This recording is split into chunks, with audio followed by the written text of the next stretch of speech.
Seja bem-vinda, seja bem-vindo. Está começando mais uma entrevista da série sobre os programas de doação de corpos para ensino e pesquisa no Brasil e informações para os doadores. Uma parceria entre a Câmara Municipal de Jataí, por meio da TV Câmara e da Escola de Gestão e Eficiência Legislativa, a EGEL, e a Universidade Federal de Jataí, a UFJ. Hoje vamos conversar com a professora doutora Laila Cristina Moreira Damasio, coordenadora do Programa de Doação de Corpos da Liga Acadêmica de Anatomia Clínica na Universidade Federal de São João del Rei, de Minas Gerais, a LIAC-UFSJ. A professora Laila Cristina Moreira Damasio é graduada em Fisioterapia pela Universidade Presidente Antônio Carlos, com mestrado em Física e Química de Materiais pela Universidade Federal de São João del Rei e doutorado em Biologia Celular e Estrutural pela Universidade Federal de Viçosa, também Minas Gerais. Tem experiência na área de fisioterapia e terapia ocupacional, visando ou atuando, principalmente nos seguintes temas: atividade física, isquemia cerebral, anatomia, qualidade de vida e reabilitação motora e neurológica. Atualmente é membro do NDE do curso de Medicina da Universidade Federal de São João del Rei, campus Dom Bosco, coordenadora da Liga de Neurociência em Saúde do Centro Universitário Presidente Tancredo de Almeida Neves, coordenadora da Liga de Anatomia Humana da Medicina do Centro Universitário Presidente Tancredo de Almeida Neves, professora dos cursos de Medicina, Fisioterapia e Nutrição do Centro Tancredo Neves e da Universidade Federal de São João del Rei. Bom dia, seja muito bem-vinda, professora Laila. Bom dia, obrigada aí pelo convite. Eu gostaria de agradecer de estar nesse momento aqui podendo contribuir um pouquinho sobre essa área que é tão importante para o ensino dos nossos alunos, né? Sem dúvida. E aqui comigo no estúdio da TV Câmara, a professora doutora Bárbara de Lima Lucas, coordenadora do Laboratório de Anatomia Humana da Universidade Federal de Jataí e representante da equipe do Programa de Doação de Corpos para a UFJ, Presentes Anatômicos. Seja bem-vinda, Bárbara. Olá, Francisco, professora, é um prazer conhecê-la, muito obrigada pela sua disponibilidade, né? E vamos para mais uma aula. Sem dúvida alguma. Professora Laila, então, para dar o pontapé inicial em nossa conversa, a senhora poderia dizer para a gente qual é a data de início do programa aí em São João del Rei? Nós iniciamos em 2015 e foi a partir porque em 2014 a gente teve a implantação do curso de medicina aqui no campus Dom Bosco, da Universidade Federal. Então, em 2015 a gente iniciou o programa de doação de corpos em vida. Certo. E como se deu o registro do programa na instituição? Nós escrevemos um projeto, né? Porque na verdade o projeto do programa de doação de corpos em vida ele abrange o ensino, a pesquisa e a extensão.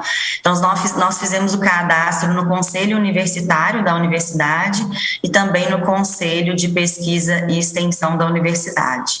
É um projeto institucional. Certo. Professor, os corpos são utilizados em pesquisa científica ou apenas ensino? Eles são usados para ensino, né, nos cursos de ciências biológicas que tem aqui, educação física, psicologia e principalmente para medicina, mas também é usado para extensão. A gente faz visitas de escolas na região aqui para conhecer sobre o corpo humano dentro do laboratório. É um projeto Conhecendo o Corpo Humano, onde todas as escolas daqui da região vêm visitar mensalmente o laboratório, e também de pesquisa para estudos, né, de estruturas, de doenças. Então, a gente abrange as 3 áreas aqui também. Certinho. E quantos participantes vivos cadastrados atualmente no programa? Nós temos 16 cadastros, né, sendo que desses 16, 3 já vieram a falecer e já vieram para preparação. Exatamente. E os corpos são recebidos ainda dentro do sistema de corpos não reclamados ou agora é só pelo programa? Nós temos o convênio também com o Instituto de Medicina Legal e a Polícia Civil de Minas Gerais, que até recentemente, em 2016, a gente recebeu 6 corpos pelo Instituto de Medicina Legal, de corpos não reclamados, mas o que vem hoje sendo, a gente recebendo mais, são os corpos em doação em vida. Geralmente, quando morre alguma pessoa na região com morte natural não reclamada, o Instituto de Medicina Legal nos liga e traz o corpo para a nossa câmara mortuária. A gente tem uma câmara mortuária de congelamento no laboratório. E aí fica durante um mês o corpo ali, já aconteceu 2 vezes, fica ali por um mês e fazendo, divulgando na cidade as fotos sobre o corpo para ver se aparecem familiares. E nesses 2 que aconteceram, apareceram familiares e levaram o corpo, porque eram de regiões até bem distantes daqui, era de caminhoneiro esse acidente aqui próximo, né? E aí acabou que vieram, mas depois foram para as famílias. O Instituto de Medicina Legal daqui, a cidade é pequena, tem 90.000 habitantes, então é uma cidade pequena. O Instituto de Medicina Legal, ele não tem a câmara mortuária, então por isso também a gente fez essa parceria, porque antigamente eles pegavam o corpo, enterravam, quando a família chegava eles desenterravam, então era muito ruim, muito constrangedor para a família, né? E aí agora não, o corpo vem, fica na câmara mortuária e depois é apresentado aos familiares. Mas o que tem mais fornecido o corpo para a gente, igual o ano passado teve falecimento de um doador em vida, em 2018 teve de outro, e esse ano teve de mais um também, de uma criança. Muito bom. E quantos alunos a universidade passam na anatomia anualmente? Qual que seria esse quantitativo para a gente entender, né, o valor desse material biológico aí? Aqui a gente tem, são 60 alunos, né, que passa anualmente, mas tem nos cursos de psicologia 100 alunos por ano, ciências biológicas também 100 alunos, educação física também 100 alunos por ano. Mas a gente tem uma visitação em média mensal de 150 estudantes da rede também no projeto de extensão, né, conhecendo o corpo humano. Então, realmente é bastante importante esse acervo para os nossos alunos. É interessante ouvir, né, a sua fala. Nós nos identificamos muito, porque também tivemos o curso de medicina chegando em 2014, mas o nosso prédio foi inaugurado há 2 anos. Então, na época, a gente não tinha estrutura física, né, para colocar todos os materiais que foram adquiridos, né, nesse pacote de verbas que a universidade recebe do curso, né, para o curso. E é uma cidade pequena e do interior como Jataí. Né? O porte é muito parecido, mas se lá tem mais de 90.000, a gente tem pouco mais de 100.000 habitantes. Pouco mais de 100.000. Muito parecido o porte. Isso, a realidade é muito parecida. E a distância de Belo Horizonte, a nossa distância de Goiânia também, né? Da capital. A diferença que faz diferença nesse contexto é que vocês estão perto de Belo Horizonte, foi o primeiro programa de doação do país, né? Então já existe ali uma cultura, um precedente, né, de doação. Aqui no estado somos o primeiro programa. A UFG em Goiânia até hoje não tem. Né? Não tem, então, assim, o diálogo está sendo iniciado, né? Por isso a importância da participação dos coordenadores, né, dos programas que já existem no país, nesse projeto que a TV está coordenando, né, e seguindo com ele, porque para o estado aqui nosso é muito relevante essa conversa, né, do valor do material biológico, por que fazer a doação. Né? Então, nesse sentido, como funcionou a divulgação do programa de vocês, do início até hoje? Quais foram as ferramentas utilizadas para, assim, comunicar a comunidade local, né? Como é que foi isso? Isso é muito importante, porque a cidade aqui, São João del Rei, é uma cidade histórica, muito religiosa, é muito forte o catolicismo na cidade, então a gente ficou com muito medo no início de fazer a divulgação do programa e isso tem um impacto negativo para o curso que estava começando, iniciando agora, de ver a morte e não ver a vida, né? Então, ficar pensando, nossa, já querem que a gente morra para poder doar. Então, isso é muito importante a gente pensar. Então, a gente foi com muito cautela. Inicialmente, a gente fez um projeto de extensão divulgando a doação de corpos em vida, a importância. Então, a gente fez um material impresso de cartilhas explicando todos os benefícios da doação do corpo em vida, como que acontece, né? Como que acontece o processo. E a gente entregou, principalmente assim, a gente fez divulgação no centro da cidade, entre as pessoas que passavam ali. A gente divulgou até não dentro das igrejas, né? Porque também não deixaram, não. Mas assim, dentro dos centros espíritas a gente deixava, mas foi uma divulgação assim mais no centro das cidades, em locais, em pontos estratégicos da cidade, abordando as pessoas e explicando como que era o programa, o que o programa propunha. Só que com isso, a TV daqui também da cidade nos procurou para a gente dar uma entrevista também na TV. Então, foi muito importante, porque aí a divulgação na TV, a gente colocando da importância desse ato, isso aí deu um impacto maior também no programa.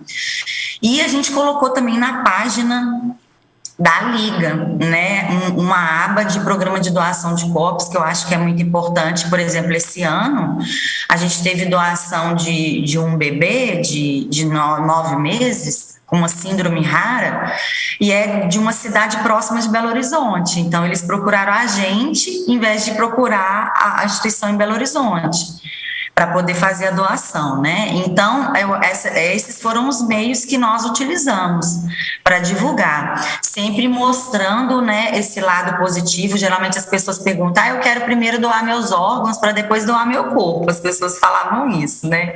Só que a gente não tem um programa de doação de corpos na região, então só de doação de órgãos, né? Só de doação de corpo. Então a gente explicava e a pessoa, então tá, então eu vou doar. Então, assim, as pessoas naturalmente agora já estão nos procurando, né? Inclusive o nosso projeto, e outro impacto muito positivo, que eu acho que é a divulgação de boca a boca, quando aconteceu o primeiro evento, ter muito respeito, muita ética com os familiares, com todos, e isso fez com que outras pessoas divulgassem, porque sentiu acolhido, sabe, no momento da morte.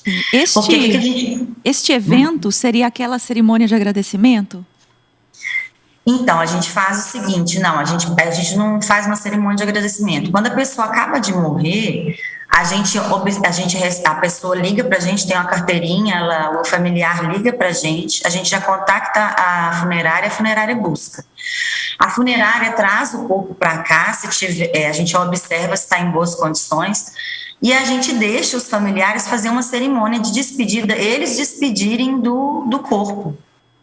Porque o que acontece? Se você fizer uma avaliação do corpo e o corpo estiver bem preservado, ele ainda consegue ficar até 2 dias antes de ser preparado. Então, se você souber a hora morte exata da pessoa. Então, a gente tem uma sala do lado aqui do laboratório, a gente desocupa ela toda, põe o corpo no meio com um pano branco mesmo, e os familiares chamam até um cerimonialista. No caso, os dois foram um padre que veio aqui na sala, o padre despediu fez a cerimônia, os familiares despediram do corpo para depois ir para o laboratório. Então, acho que isso é muito importante, porque mesmo a gente falando, não queremos que tenha nenhuma despedida do familiar com o corpo, isso não acontece.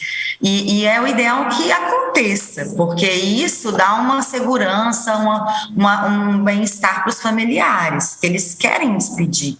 Então, eu acho que isso impactou muito positivamente no programa até hoje. Sim. demonstra muito respeito, né? Desculpa te interromper, mas demonstra muito respeito e isso vai de acordo com a estrutura, né, que cada laboratório tem.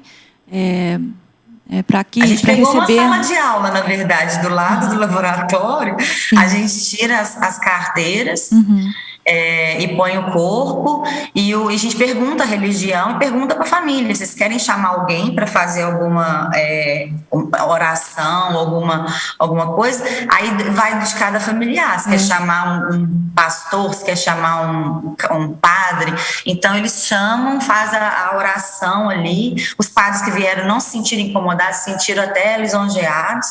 E é uma cidade religiosa, né, católica de preferência, e aí e foi dessa forma. Então a gente pegou uma sala de aula e mesmo sendo uma sala de aula, tirando as carteiras, dá um ambiente também de seriedade, né, também de uma escola, né, então tem sido positivo.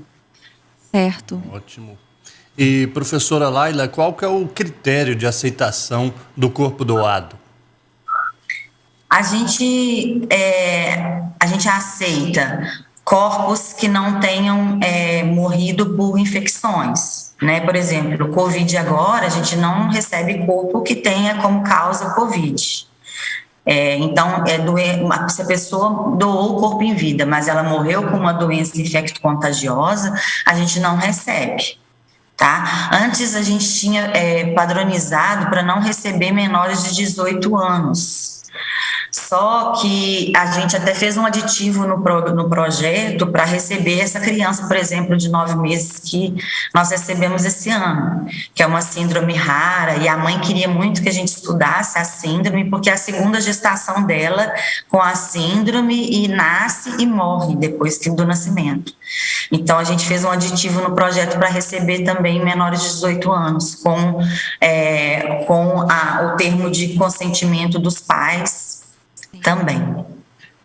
Ótimo. Correto. E, professora, como então, para quem está nos assistindo, como é possível se cadastrar em vida? Né?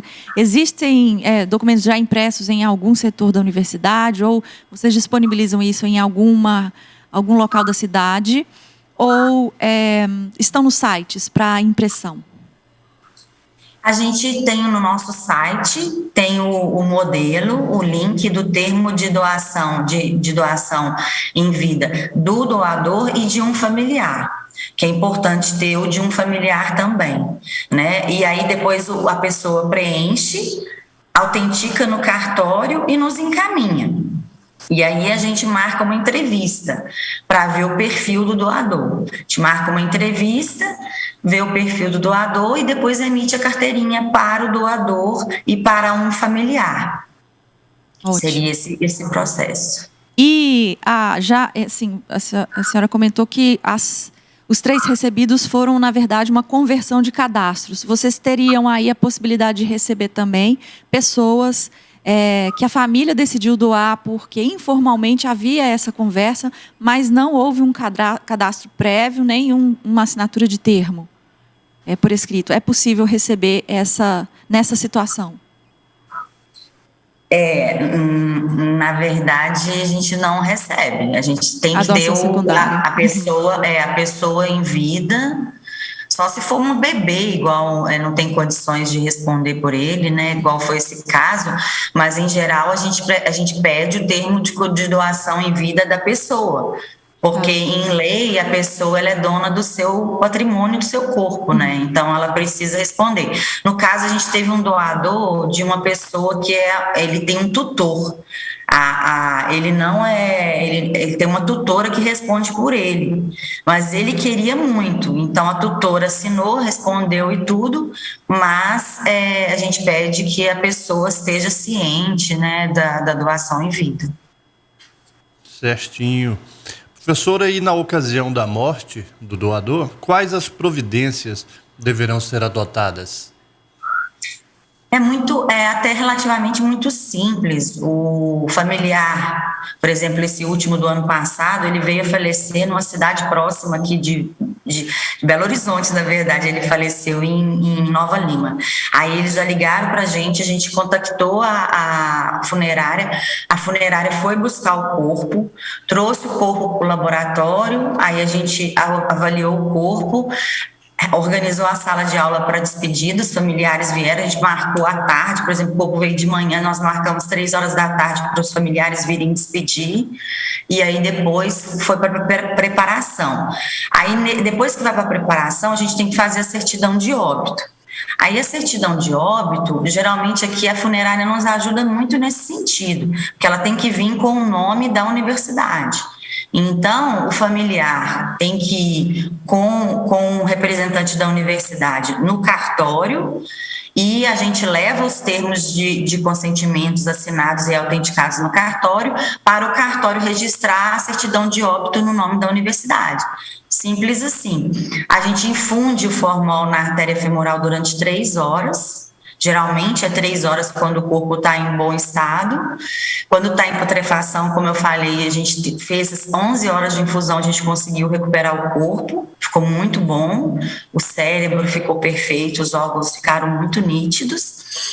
E depois ele fica durante 4 meses no tanque, de 3 a 4 meses no tanque com formol, para depois a gente começar a dissecção do corpo humano. Beleza. Professora Bárbara, mais alguma questão para a professora Laila? Quero agradecer, parabenizar pelo trabalho e desejo que vocês tenham muitos trabalhos em breve, que o programa encontre, né, aquelas pessoas que queiram ser estudadas após a morte, né? Eu acho que esse aí vai ser o nosso objetivo nesses próximos anos. Muito obrigada, professora. Obrigada a vocês pelo convite aí e desejo sucesso para vocês no programa de vocês, e qualquer coisa que precisar, estamos aqui para poder repassar um pouquinho da nossa experiência aí. Muito bom. Muito obrigado. Nós que agradecemos a professora doutora Laila Cristina Moreira Damasio, coordenadora do Programa de Doação de Corpos da Liga Acadêmica de Anatomia Clínica na Universidade Federal de São João del Rei, de Minas Gerais. E agradeço também a professora Bárbara de Lima Lucas, coordenadora do Laboratório de Anatomia Humana da Universidade Federal de Jataí e representante da equipe do Programa de Doação de Corpos da UFJ Presentes Anatômicos. Muito obrigado, Bárbara. Eu que agradeço. E espero você na próxima entrevista da série sobre os programas de doação de corpos para ensino e pesquisa no Brasil, informações para os doadores, uma parceria entre a Câmara Municipal e a Universidade Federal de Jataí. Até lá!